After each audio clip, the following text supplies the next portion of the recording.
میں اس کا ادب کے ساتھ زیارت کراتا رہا ہوں کہ ہم ساداتوں کا فرض ہے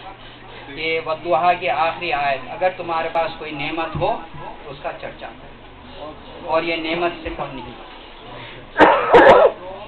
آپ اس کو بالکل دل لگا کے عقیدت کے ساتھ اس کی زیارت کریے۔ اور جب میں یہ کھولوں گا تو یہ جو ہے ایک صندوق سا ہے، چھوٹا سا کیس ہے، یہ گلاس کا کیس، گلاس کے کیس کے اندر ایک چھوٹی سی ڈبیا ہے، گلاس کے کیس کے اندر ایک چھوٹی سی ڈبیا، اس ڈبیا کے ہم نے دو حصے کیے۔ ایک حصے میں رسول اللہ صلی اللہ علیہ وسلم کا موم مبارک ہے اور وہ ہے کالے موم میں، اور ایک حصہ ہے جس میں سفید موم ہے، اس میں غوث پاک کا موم مبارک ہے۔ اس لیے کہ میں اللہ کے فضل و کرم سے غوث پاک کے خاندان سے آ رہا ہوں، تو وہ بھی موم مبارک ہمارے خاندان میں ہے۔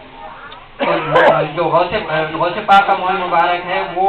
بالکل چھوٹا سا ہے، تقریباً 1.5-2 انچ کا ہوگا، مگر حضور صلی اللہ علیہ وسلم کے موم مبارک اس وقت تقریباً 5-5.5 انچ ایک ہوگا، اس میں سے شاخ پھٹی ہے وہ تقریباً 3 انچ ہے، سبحان اللہ، ایک شاخ پھٹ چکی ہے اور ایک نکل چکی ہے وہ تقریباً 1/4 انچ سے زیادہ ہی ہے، تو امید ہے کہ ایک شاخ اور نکلے گی، اس سے ہم 4 بھائی، تو انشاءاللہ تعالی امید ہے کہ ہر بھائی کا ایک حصہ ہوگا،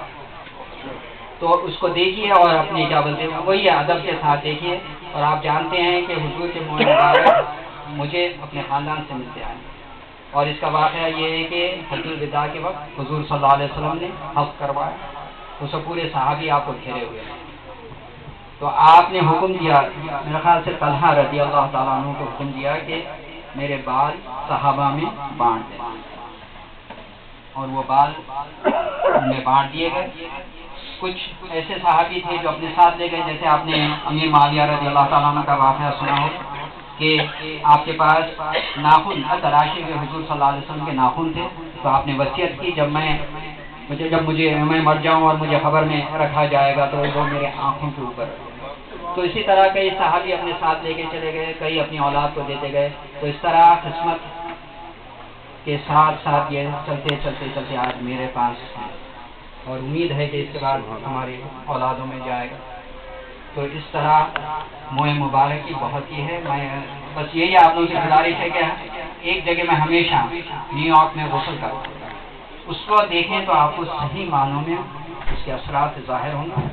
جب اس وقت غسل میں دیتا ہوں اور صلاۃ و سلام پڑھا جاتا ہے تو ایک قسم کا وجد آتا ہے موم مبارک، وہ اٹھ جاتے ہیں۔ اب آپ دیکھیں گے وہ ایسے بل کھائے ہوئے، ذرا غور سے دیکھنا پڑے گا۔ اس کے لیے بھی میں ایک ڈبیا کی طرح ڈیزائن کراؤں جو آٹومیٹکلی الیکٹریکلی کھلے گی اور اوپر اٹھ کے آ جاتی ہے موم مبارک، وہ کر رہا ہوں ڈیزائن، انشاءاللہ تعالیٰ انڈیا گیا تو اس کو بنواؤں گا۔ اور جو آپ کیس دیکھیں گے وہ میرے دادا نے بنوایا تھا، بڑائی کو گھر بلایا، گھر میں رکھا، 3 دن کا روزہ کروایا، تیسرے روزے میں یہ کیس بنوایا، تو میں بھی دادا کی سنت کروں گا اور اسی حساب سے وہ جو بنانا ہے دماغ میں اس کا ڈیزائن ہے، اس کو بنواؤں گا، تو اس میں دیکھنے میں آسانی ہو جائے گی، مگر اس وقت وہ نہیں ہے، تو آپ اطمینان سے دیکھیے، ڈبیا ہے اور سکون کے ساتھ آئیے، کوئی یعنی اجلت کرنے کی ضرورت نہیں ہے، صبر اور استقلال کے ساتھ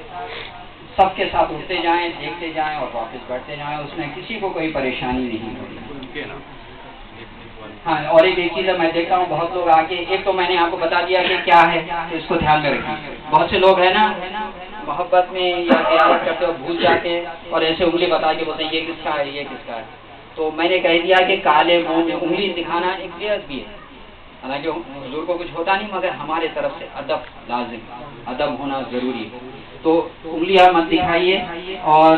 میں پھر بتا دیتا ہوں کہ کالے منہ میں رسول اللہ صلی اللہ علیہ وسلم کے منہ